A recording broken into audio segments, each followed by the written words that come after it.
Lui, le gaulliste, qui a été exclu de son parti pour ses convictions. Sincérité dans ses amitiés. C'était l'homme des services tard le soir, des appels à n'importe quelle heure, des petits whisky quand ça n'allait pas, et des week-ends improvisés. Sincérité dans ses rapports avec les hommes. Il n'hurlait jamais avec les loups. Il ne profitait jamais des situations.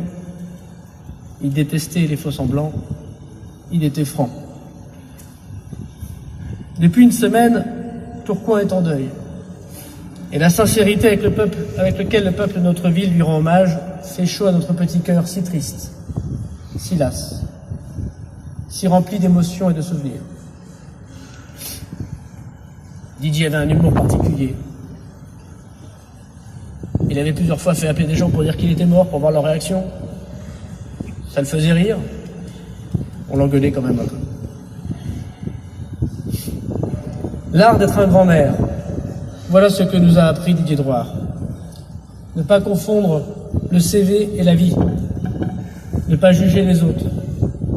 Ne jamais rien refuser, ne jamais rien demander. C'était ces petites leçons de vie qui nous laissent en héritage.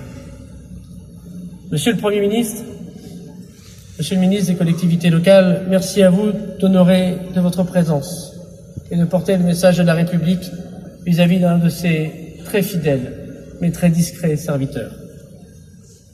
Mesdames et messieurs les parlementaires, mesdames et messieurs les élus, mesdames et messieurs, votre présence nombreuse pense un peu les plaies de sa famille et de ceux qui l'aiment.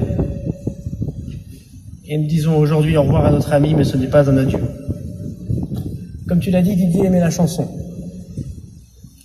Je laisserai à notre intimité le soin de lui dire que je t'aime. Je me permettrai de dire avec vous les phrases des chansons qu'il préférait le plus, celles qui parlaient de sa ville. Oui, vive Tourcoing, vive ce petit coin, vive le grand Didier Drouhard.